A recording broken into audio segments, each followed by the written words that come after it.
Excellent spring so far for John Simons and crew at Macedon Lodge. Today saw a turnaround.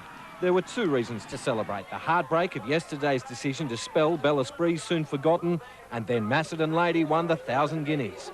No consolations, but it's fantastic. Something had to go right for Simons sometime, and it did just after 3 o'clock.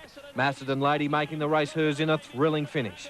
Macedon Lady storming home on the outside. Macedon Lady flies at the line, they hit it. Favourite Victory Rain faded and is now unlikely for the Cox Plate. But Esprit is back. Owners overturning yesterday's decision to cancel the Cox Plate, giving the reins back to Simons, who didn't have a voice yesterday. Oh, well, it hadn't changed from my side of the fence.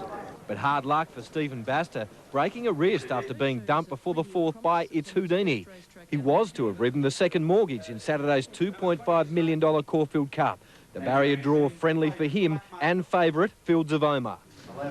Barrier 11. One of two Tony McEvoy trained entries. He's happy too. We were hoping for a single digit, but 11 is as close as you can get. It could have been a lot worse. Leif Mulligan for Nightline.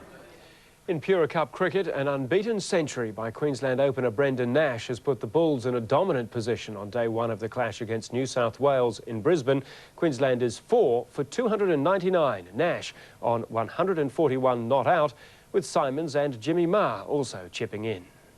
On a greenish-tinged track, the Blues asked the Bulls to bat. New captain Jimmy Marr happy for the invitation.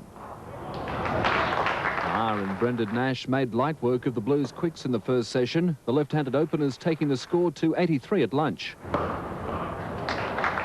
Marr was dismissed for 39 just after the resumption, but Nash continued to bash. Stuart McGill taken for 3 successive boundaries. Martin Love too found McGill a juicy prospect before the leggy got his revenge. But Nash continued his stroke making, collecting 14 boundaries on his way to his second Pura Cup century.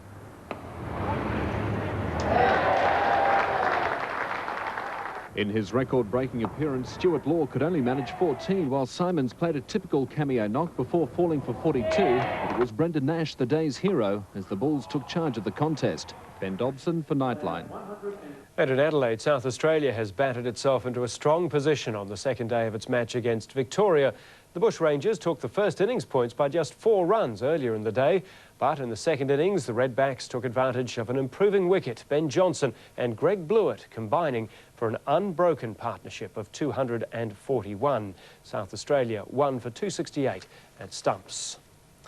In AFL, the Brisbane Lions are only prepared to trade disgruntled star Des Headland back home to Perth if either of the West Australian clubs can offer what they want.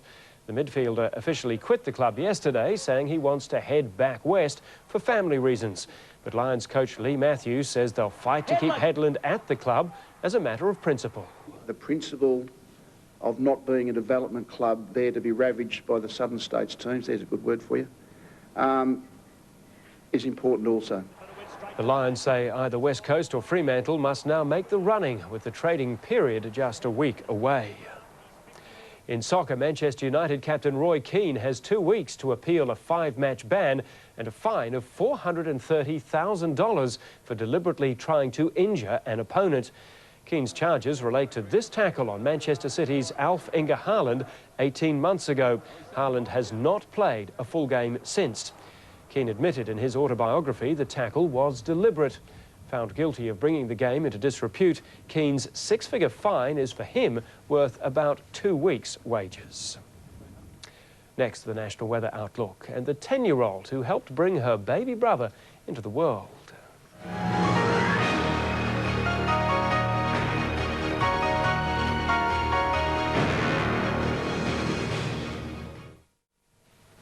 A Melbourne primary school student will always have an extra special bond with her younger brother. Her 000 call ensured his safe arrival into the world. Sam McCutcheon's mum Susan called her into the bedroom as little baby Callum began his quick journey into the world at daybreak on September 14th. He was on his way, and so I just screamed at her to ring 000, which she did, and then I didn't hear from her again. Dad Graham had just left for work, so the 10-year-old promptly took charge of the household and siblings Jay, Corey and Tabitha. As they watched TV, Sam made her phone call from the kitchen. I said ambulance because my mum's having a baby. All right, I'm going to stay on the phone with you. Okay. I want you to help your mummy, okay? Okay. Does mummy need a blanket? No, she's already in bed. She's in bed. Yeah. Did you know the answers to all the questions that they were asking you? Yeah, except for one, how old she was. By the time paramedics arrived, Callum was a few minutes old, with a big sister as proud as punch. She was just standing there with a great big grin on her face. She didn't have to say anything, and it had come over the radio that the baby had been born. Her performance enough to convince the experts that Sam deserved a special presentation and some high praise from Mum. She's an angel, aren't she, sweetie? Yeah. Nick Coe for Nightline. And so to the national weather. And a trough of low pressure stretches across the continent. There's a high over South Australia and a cold front moving over the southwest. The forecasts: fine and mostly sunny in Darwin, fine in Brisbane, mainly dry in Sydney, a possible shower for Canberra, drizzle in Melbourne, mainly fine in Hobart. Showers are expected in Perth. And that was the day. Remember, you can keep up to date on the latest from Bali through our website at 9msn.com.au/news. Our next bulletin is National 9 Early News at 6 a.m. I'm Hugh Riminton. From all of us here at Nightline, good night.